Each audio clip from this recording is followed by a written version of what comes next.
नारद जी कहने लगे महाराज अभी वेद का पाठ किया, गीता का पाठ किया, ये क्या सत्कर्म नहीं था? सनकादिक जी कहने लगे जैसे गर्मियों के दिनों में आम का फल सबको प्रिय होता, सब चूसते आम की नहीं। अब आम चूसते चूसते, आम खाते खाते मन में विचार करो कि जब आम इतना मीठा है तो इसका वृक्ष कितना मीठा होगा, फिर इसके पत्ते कितने मीठे होंगे। तो आम को वहीं फेंक दो और वृक्ष के पास जाकर के उसके पत्ते और उसकी छाल खाने लग जाओ, तो जो स्वाद उस आम के फल में आ रहा था वो स्वाद उसकी छिकले में और पत्तों में नहीं आ सकता। नारद जी से सनकादिक ऋषियों ने कहा कि अभी तक आपने वृक्ष जो है वो है वेद और उसके शाखा पल्लव है वो वेद वेदांत है, और उसका जो पका हुआ सर्वस्व फल है वो है श्रीमद् भागवत महापुराण।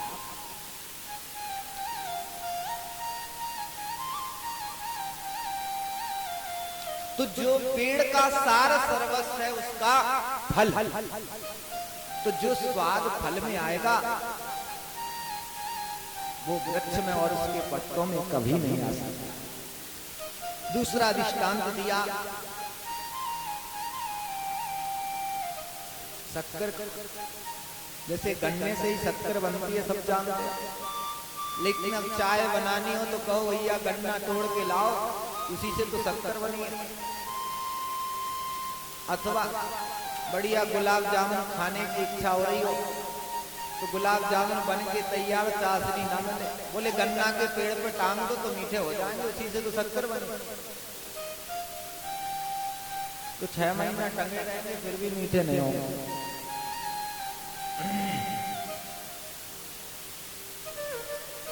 तीसरा दृष्टांत दिया दूध का। दूध का सार सर्वस्व है घी। अब सब जानते हैं कि दूध से ही घी निकलता है, घी बनता है, लेकिन अब पूड़ी निकाल रहे हो और घी खत्म हो जाए तो कहो भैया अब 2-4 पूड़ी दूध में निकाल लो, उसी से तो घी बना है। ये कार्य से संभव नहीं, क्योंकि दूध का सार सर्वस्व घी है। दूध को जमाना पड़ेगा, फिर मथना पड़ेगा, फिर उससे मक्खन पड़ेगा, फिर मक्खन को पकाना पड़ेगा, तब जाकर के घी बनेगा। तो अभी तक आपने दूध और दही का और मक्खन का आस्वादन किया, उसके सार सर्वस्व घी का आस्वादन कीजिए। और नारद जी ने कहा महाराज तो आप हमें कथा सुनाइए। देखिए कोई पढ़ लिख करके कितना बड़ा भी ज्ञानी बन जाए, लेकिन संत महापुरुष का जब तक सत्संग नहीं मिलता तब तक उसे ज्ञान नहीं हो सकता। और आप जैसे संत महापुरुषों का दर्शन और सत्संग ऐसे ही मिल जाता है। भाग्योदयिनी बहुजन्म समर्जितीनो सत्संगम च लभते पुरुषो यदा वै। जब अनंत जन्मों के पुण्य उदय होते हैं तब जाकर के आप जैसे संत महापुरुषों का दर्शन सुलभ होता है। संत महापुरुष का दर्शन ही मिल जाए यही सत्संग है।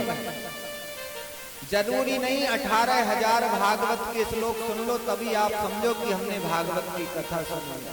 अरे भागवत का एक शब्द यदि अपने जीवन में अपना लो उसी से तुम्हारा कल्याण हो जाए। संत का दर्शन ही हो जाए तो समझो सत्संग हो गया। कैसे? जैसे हनुमान जी महाराज जैसे संत, ये संत नहीं है संता। हनुमान जी महाराज लंकापुरी में पहुंचे, अब वहां कोई कथा सत्संग तो करने गए नहीं थे। हनुमान जी कोई कथा बांचने गए थे वहां कि किसी से हम भैया सत्संग करेंगे, भगवान की कथा सुनाएंगे। लेकिन लंकिनी ने जैसे ही हनुमान जी महाराज को रोका तो एक मुष्टिका जैसे ही उसको मारी, लंकिनी को संपूर्ण ज्ञान हो गया और कहने लगी कि महाराज मैं जान गई कि अब दुष्टों का, निशाचरों का विनाश का समय आ गया, क्योंकि ब्रह्मा जी ने जब मुझे वरदान दिया था और कहा था कि विकल होए कपि के मारे, तब जानो निश्चय शंकारे, तात मोरे अति पुण्य बहुता, देखो नयन राम कर देता। इसलिए महाराज मेरी सेवा समाप्त हो गई, मैं जान गई। इसलिए लंकिनी कह रही है, अब हनुमान जी ने उसे कथा नहीं सुनाई, लेकिन वो कह रही है कि हनुमान जी ने मुझे कथा सुनाई है। कितनी कथा सुनाई? बोले हनुमान जी महाराज जैसे संत का दर्शन ही हो जाए, यही कथा है सत्संग। उसकी बराबरी कोई नहीं कर सकता संसार, तीनों लोकों में। कह रही है, तात सुरग अपवर्ग सुख धरहि तुलाइक अंग, तोल न ताहि सकल मिले, जो लवु सत जो सुख लवो सत्संग, जो सुख लवु सत्संग। लव जानते हो?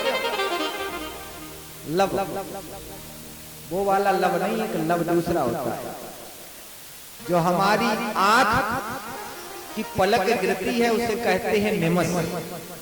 निमिष हमारी आंखों की जो पलक गिर रही है यह है निमिष, और उससे छोटा होता है लव।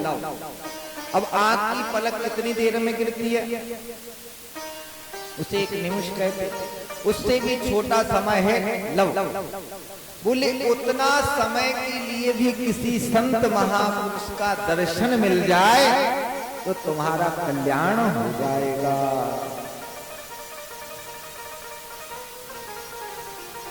उसकी बराबरी तीनों लोकों में कोई नहीं कर सकता। बोलो भगवत भगवान की। तो हनुमान जी महाराज जैसे परम राम रसिया श्री हनुमंत लाल जी का दर्शन ही सत्संग है। तो नारद जी कह रहे महाराज आप जैसे संतों का दर्शन और सत्संग ऐसे नहीं मिलता। जब अनंत जन्मों की पुण्य उदय होते हैं तब जाकर के आप जैसे संत महापुरुषों का दर्शन प्राप्त होता है। सनकादिकों ने कहा महाराज कथा होगी हरिद्वार में। कहां पर? बोले गंगा द्वार समीपे तुम तटवानंद नामकम। हरिद्वार क्यों नहीं कहा, गंगा द्वार क्यों कहा? सनकादिकों सनकादिक यदि हरिद्वार करते तो जो सेव्य हैं, जो शंकर जी की उपासना करते हैं, वो कहते हैं हर का द्वार, क्योंकि उधर से ही केदारनाथ के लिए भी जाया जाता है। और यदि हर द्वार कर देते तो वैष्णव कहते बताओ हरिद्वार क्यों नहीं कहा, क्योंकि वहीं से बद्रीनाथ धाम को भी जाते हैं। इसलिए कहा भैया हमारी किसी से कोई बुराई नहीं है, इसलिए कोई बुरा ना माने, क्योंकि गंगा जी का भी वही द्वार है। इसलिए गंगा द्वार, गंगा जी चली है वहां से, इसलिए गंगा जी का भी द्वार है। गंगोत्री वहीं से आती है, इसलिए गंगा जी का द्वार कहकर के संबोधन किया हरिद्वार को। आनंद नाम का जो तट है, यहाँ भी नदी के ही तट पर अब हम और आप बैठे हैं। यहाँ कोई नदी है? आओ झल्लू राजा, ये नदी है। थक गए हैं जब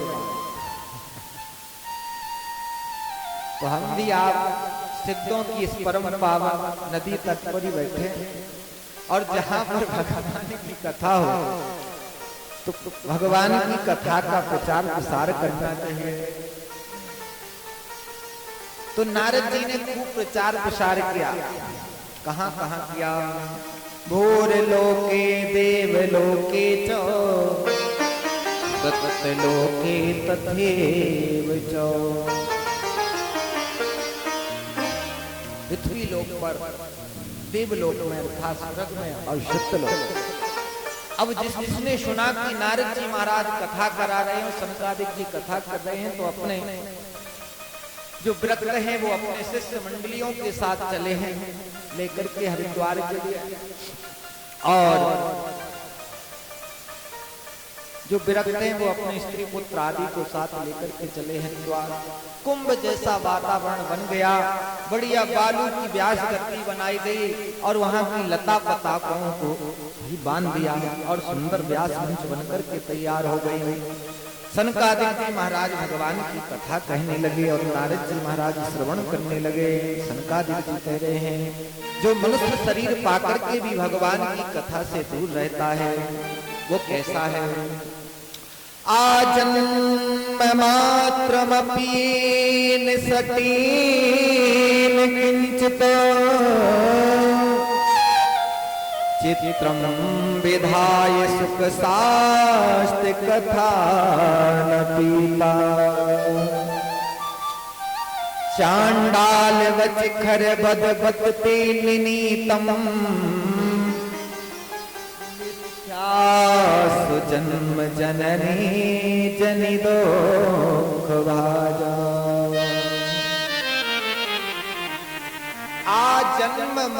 आजन्म मात्रमपि सटीन किंचित। अरे वो मनुष्य शरीर पाकर के भी जो भगवान की कथा को श्रवण नहीं करता वो आत्मघाती है, वो सबसे बड़ा मूर्ख है। चित्रम विधाय सुख शास्त्र कथा न पीता। वो मूर्ख है। और कैसा है?